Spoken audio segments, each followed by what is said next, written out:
I'd like to talk about Franz Schubert's string quartet.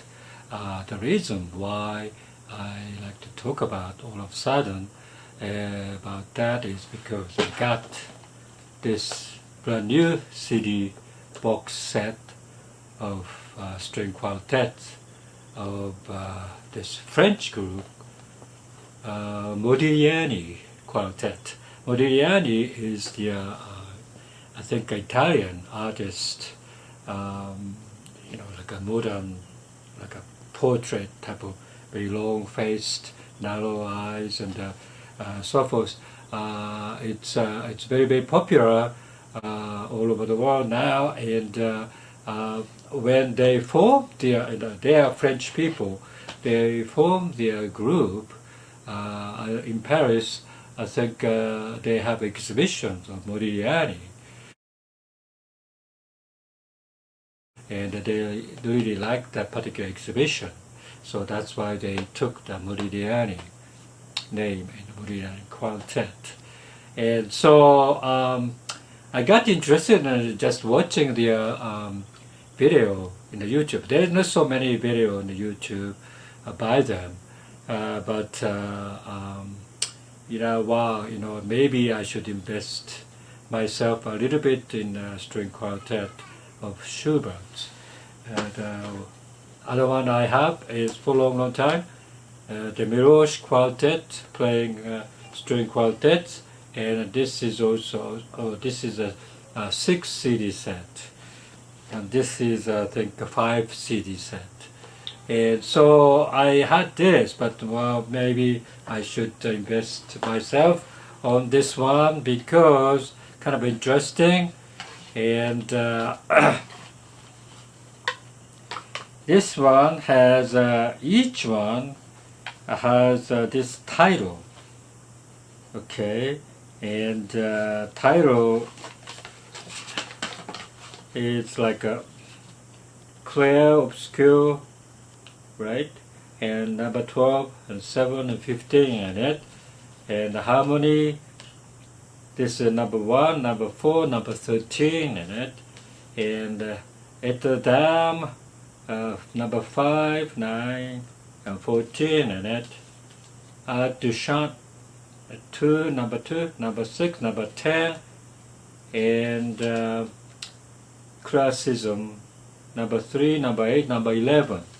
So it's all titled and in such a way that when you go to the string quartet recital or concert for one night, they may play the 3 pieces of Franz Schubert. So this is the Schubertiad, right? Okay, and it's not like a 1, 2, 3, first one, 4, 5, 6, the second one. It's not like that. It's like a mixture, and always comes with the like a number 15, the last one, is included in number 12, number 7 together, and I think a clear, obscure, title of the particular concert.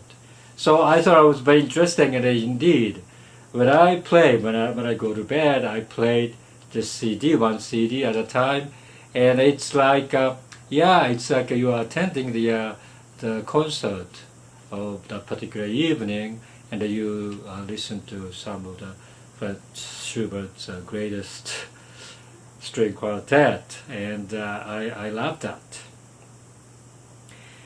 Schubert's string quartet, I got to know. I knew the Death and Maiden, right? And that's very, very famous one. So I knew that particular piece for a long, long time. When I was like 20 years old, I already knew that particular music, and I liked that music. And then, I wasn't a Schubert's fan at the time, so I didn't pay much attention.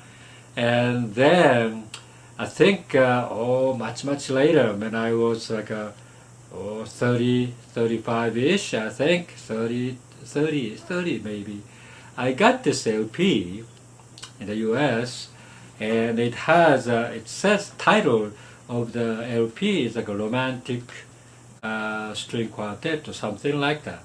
And side A is, I think, Brahms quartet number. I don't remember. I don't remember the Brahms particular quartet at all.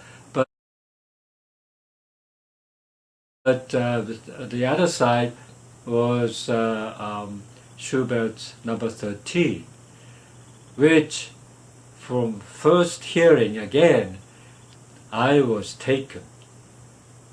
Beautiful melody. Ta-la-la, ta-ra-la-la-la-la-la, ta-ra-ra-ra-ra, ta-ra-ra-ra-ra. You see, that particular melody was so beautiful, and wow, and indeed, I think this particular one that's made me get going from Schubert's. And so today I like to talk about number 13, number 14, number 15. And I don't necessarily like all the movements,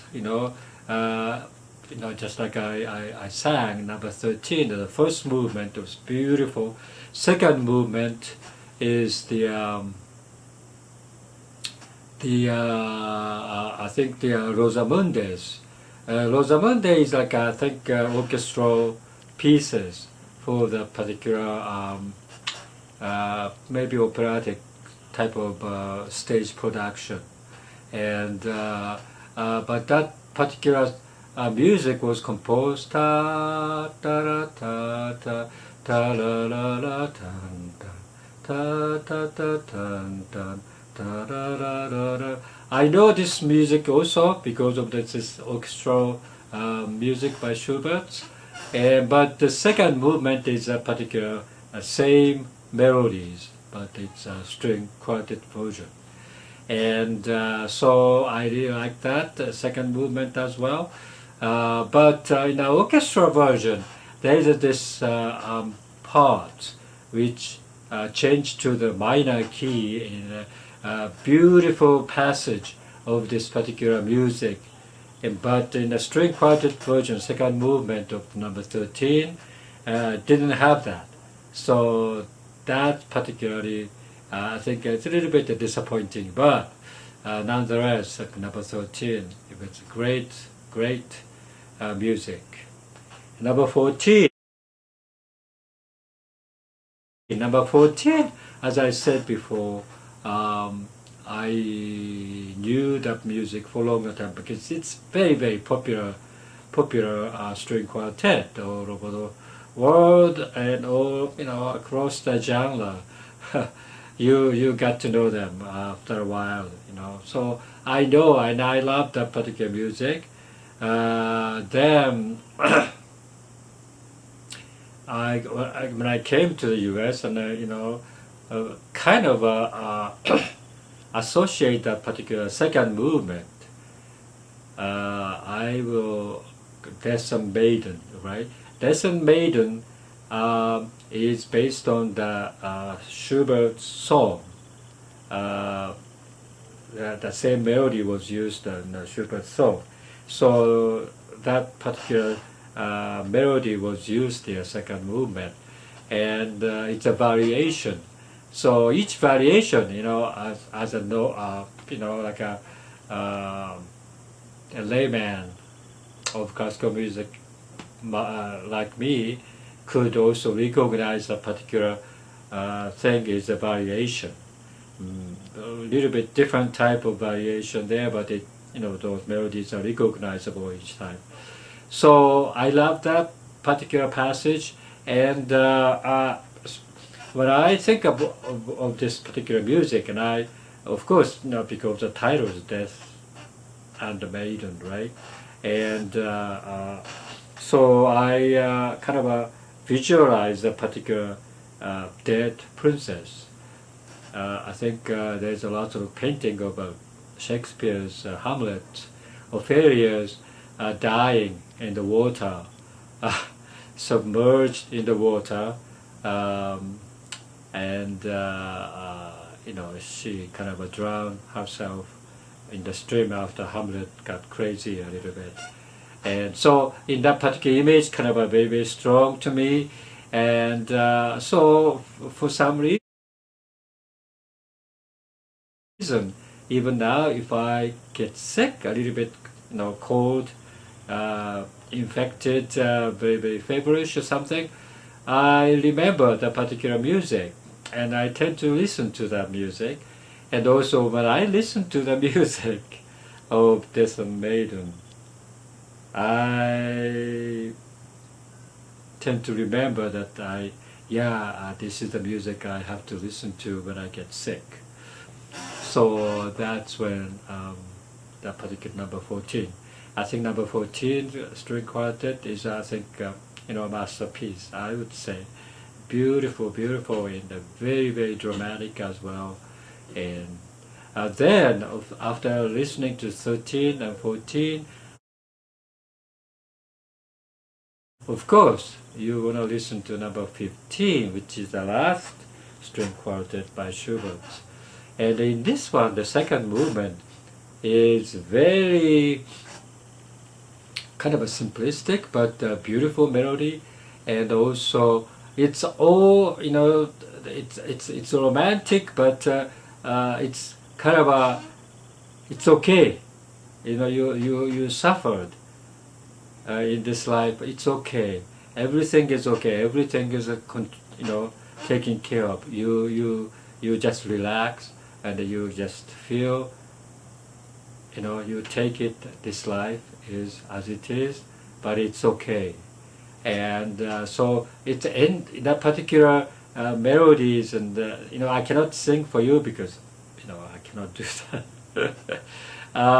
But it's very, very satisfying melody there, and I was amazed that particular in the second movement is like almost like a perfect music, perfect, relaxing, meditative, and more resigned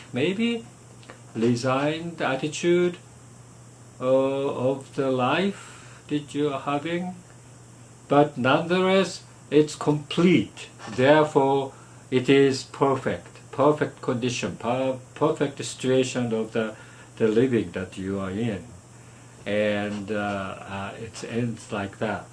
So those three quartets I really loved, and I think the one of the reasons why I kind of get attracted to the Modigliani Quartet is